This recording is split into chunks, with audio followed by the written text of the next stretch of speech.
भारत चांद पर पहुंच गया है। चांद पर जाने के लिए दुनिया में और भी बहुत से ममालिक लगे हुए हैं। आखिर इसके पीछे की वजह क्या है? इस सवाल का जवाब और बहुत कुछ जानिए इस वीडियो में। Sir, we have achieved soft landing on the moon. India is on the moon.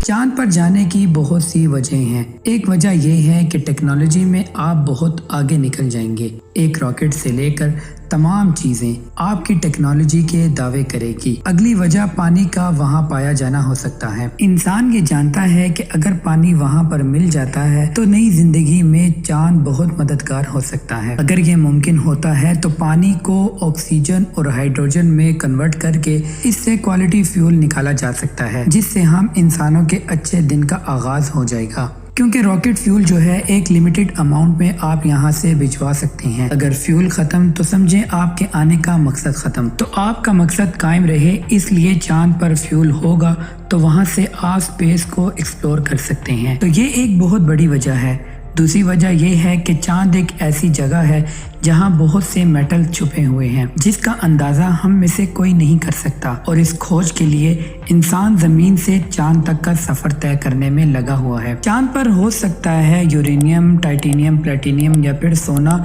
जो एक बहुत बड़ी अमाउंट में मिल सकता है, या फिर वो तमाम मेटल जो हमें जमीन पर नहीं मिल रहे वो हमें चांद पर एक खुले तौर पर मिल सकते हैं। इसकी दोनों सूरतें हैं।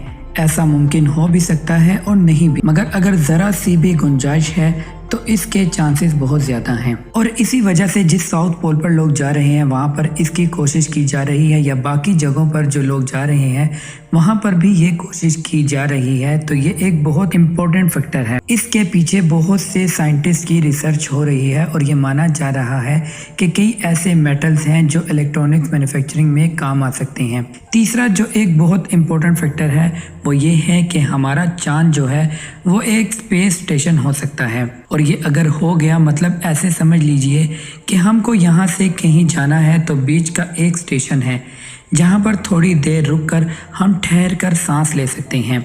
और अगर ऐसा हो गया तो आपको यूनिवर्स एक्सप्लोर करने में बड़ी आसानी हो जाएगी। जैसे मार्स को लेकर भी हम जिंदगी की बहुत सी हकीकतों की तलाश कर सकते हैं, लेकिन मार्स काफी दूर पड़ जाता है और मार्स और जमीन के बीच में एक जगह पड़ती है और वो है चांद। इस चांद पर अगर हम जाते हैं तो वहाँ से आगे आसानी से एक्सप्लोर कर सकते हैं। चांद से मिशन भी लॉन्च कर सकते हैं और नजर बनाए रखना कंपैरिजन में आसान हो जाएगा। तो जो चांद पर जल्दी फतह करेगा, जो चांद पर जल्दी अपना एयर स्टेशन बनाएगा, इसके लिए फ्यूचर में ज्यादा एक्सपेरिमेंट करना आसान हो जाएगा कंपैरिजन टू उनके जो बाद में जाएंगे। और अगर आप ऐसा कर लेते हैं, आपका स्पेस स्टेशन वहां बन जाता है। जैसे मान लीजिए इंडिया ने 600 साढ़े 600 करोड़ लगाए, तो दुनिया के बाकी ममालिक यानी इन्हें इंडिया से मुकाबला करना होगा कि कैसे हुआ, तो वो एक बड़ा पैसा जो है वो आपको वसूल हो जाएगा। तो एक तरीके से ये एक बड़ी इन्वेस्टमेंट है। खोज के साथ साथ आपका नाम भी बनता रहेगा और फ्यूचर की आप न्यू लुक रख रहे हैं। और बहुत से ममालिक आपस में दौड़ा दौड़ी में लगे हुए हैं। मतलब अमेरिका जो कर रहा है वो चीन को करना है, और अमेरिका और चीन दोनों में आज के टाइम में कंपटीशन है कि सुपर पावर हम हैं या सुपर पावर आप। और इसी तरह इंडिया और चाइना में कंपटीशन है। तो कोई भी देश जो है वो पीछे रहना नहीं चाहता। सबको लगता है कि जितनी जल्दी हम यहाँ तक पहुँच जाएंगे इतना ज़्यादा अच्छा है। अब आपको समझाते हैं कि किसने चांद पर कब कब क्या भेजा। अगर आप भारत की बात करेंगे तो भारत ने पहली बार साल 2008 में 22 अक्टूबर वो तारीख थी जो चंद्रयान 1 मिशन को लॉन्च किया था। इसने पहली बार चांद पर होने का सबूत लाया कि वहाँ पानी मौजूद है। स्पेशली कहा जाता है कि चांद के साउथ पोल के एरिया में मौजूद है। और चंद्रयान 2 का मिशन क्यों फेल हो गया था, आइए आपको बताता चलूं। चंद्रयान 2 का मिशन यहाँ पर एक रोवर मिशन के तौर पर प्लान किया गया था। अगर वो मिशन एज पर प्लान जाता तो विक्रम लैंडर को चांद पर सॉफ्ट लैंडिंग करनी थी और इसके अंदर प्रज्ञान नाम का एक रोवर होता जो चांद पर उतरता। लेकिन अनफॉर्चुनेटली ऐसा हुआ नहीं। लेकिन 6 सितंबर 2019 चंद्रयान 2 का विक्रम लैंडर जब उतर रहा था, सॉफ्ट लैंडिंग की तैयारी कर रहा था, वो अचानक से जाकर क्रैश लैंड कर जाता है। नवंबर 2019 में निकली फेलियर कमेटी रिपोर्ट के मुताबिक ये एक्सीडेंट एक सॉफ्टवेयर ग्लिच की वजह से हुआ। लेकिन इसरो ने कभी इस रिपोर्ट को पब्लिक नहीं किया और इस चीज को लेकर इसरो को काफी क्रिटिसाइज भी किया गया था, क्योंकि उस पॉइंट ऑफ टाइम तक इसरो बहुत ही हाईली ट्रांसपेरेंट रहा था सब चीज़ें पब्लिक को रिवील करता था कि कब क्या सक्सेसफुल हुआ, कब क्या नहीं हुआ,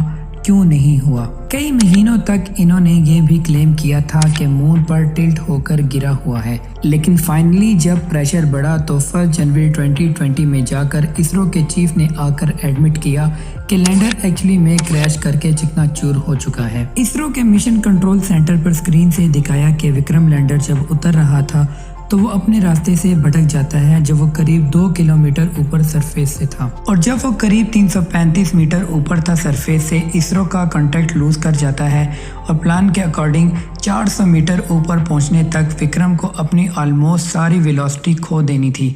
लेकिन 1 किलोमीटर की हाइट तक भी विक्रम की vertical velocity 212 kilometre per hour और horizontal velocity 173 kilometre per hour थी। इसरो के जो अब करंट चीफ हैं एस सोमनाथ, वो बताते हैं कि विक्रम के इंजन में प्रॉब्लम थी। असल में टोटल 5 इंजन में से एक थ्रस्ट थोड़ा ज़्यादा था, जिसके कारण विक्रम अनस्टेबल हो गया। असल में विक्रम को एक्चुअली फ़ोटोज़ लेकर डिसाइड करना था कि एक्चुअल लैंडिंग स्पॉट क्या होगा, लेकिन फ़ोटोज़ लेने की कोशिश की तो थ्रस्टर्स की मिस अलाइनमेंट की वजह से वो तेज़ घूमने लग गया, और यहाँ विक्रम के सॉफ्टवेयर में भी एक लिमिट लगाई गई थी कि वो कितना तेज़ घूम सकता है। तो ये सारी प्रॉब्लम्स एक्यूमुलेट हुई और इसकी वजह से अल्टीमेटली जाकर विक्रम क्रैश लैंड कर गया। अब आते हैं चंद्रयान 3। इसका जो मकसद है वो ये है कि चांद पर जाइए, आपका रोवर जो है वहाँ की सतह पर पहुँचे, वहाँ पर थोड़ा चले, वहाँ से कुछ चीज़ों को एक्सट्रैक्ट करें और उसके बाद वहाँ पर जो और चीज़ें हैं उनकी जांच की जाए और ये पता लगाया जाए कि चांद पर और क्या क्या हो सकता है। अगर आप रशिया की बात करेंगे तो रशिया ने लास्ट टाइम 1976 में अपना लूना 25-4 लॉन्च किया था और वहाँ से वो चांद की मिट्टी लेकर ज़मीन पर लौट आया था। अब जो इनका लूना 25 गया, जो काफ़ी अपडेटेड वर्जन था, ख़ास तौर पर इंडिया के चंद्रयान के मुकाबले माने तो बहुत ज़्यादा अपडेटेड था। इनका लूना 25 जो था वो सर्दी गर्मी से महफूज था, तो बहुत सारी चीज़ें थी और इन तमाम चीज़ों को लेके गया और 47 साल बाद इनका मिशन जो है वो बुरी तरह से फ्लॉप रहा और चांद की सतह पर जाते ही इनका लूना 25 जो है वो क्रैश कर गया। लेकिन फिलहाल चांद पर सबसे बड़ा दबदबा जो है वो अमेरिका का है। अमेरिका दुनिया का इकलौता ऐसा मुल्क है जो चांद पर ना सिर्फ गया बल्कि चांद पर अपने स्नोट्स को भी उतार दिया। आप जानकर हैरान होंगे कि इसने ये काम जो है 1969 में जाकर कर दिया था। मतलब टेक्नोलॉजी के मामले में इतना ज्यादा आगे है। अभी इंसान, हम और आप अपना रोवर वहां उतारने के लिए संघर्ष कर रहे हैं और अमेरिका ने 1969 में अपने इंसान को वहां उतारा, वहां रहे, वहां से लौटे। अब 5 दशक बाद कहा जा रहा है कि एक बार फिर अमेरिका अपने तमाम एस्ट्रोनॉट्स को भेजने वाला है। तैयारियां इनकी जो हैं वो अरूज पर हैं और ये भी कहा जा रहा है कि इस बार इनकी वहां रहने की जो टाइम लाइन है वो थोड़ी ज़्यादा होने वाली है। हालांकि अमेरिका ने शुरुआत की, रूस ने फॉलो किया और इसके बाद चाइना जो है वो भी इनके पीछे लगा। अमेरिका और रशिया के बाद चाइना वो 3rd कंट्री है जो चांद पर गया। इसकी सतह से मिट्टी लेकर आया, पत्थर लेकर आया और चाइना में बीते 10 सालों में 3 बार ऐसा हुआ है कि चांद पर अपने मिशन भेजे हैं और तीनों मिशन जो हैं इनके वो सक्सेसफुल रहे हैं। चाइना इकलौती ऐसी कंट्री है जिसका फर्स्ट मिशन पहले अटेम्प्ट में ही सक्सेसफुल रहा। 2013 में चांग E3 जो है भेजा, फिर 2019 में चांग E4 भेजा और 2020 में चांग E5 भेजा और ये तीनों सक्सेसफुल रहे। उम्मीद करते हैं FM TV की ये वीडियो आपको बहुत पसंद आई होगी। तो मिलते हैं अगली वीडियो में।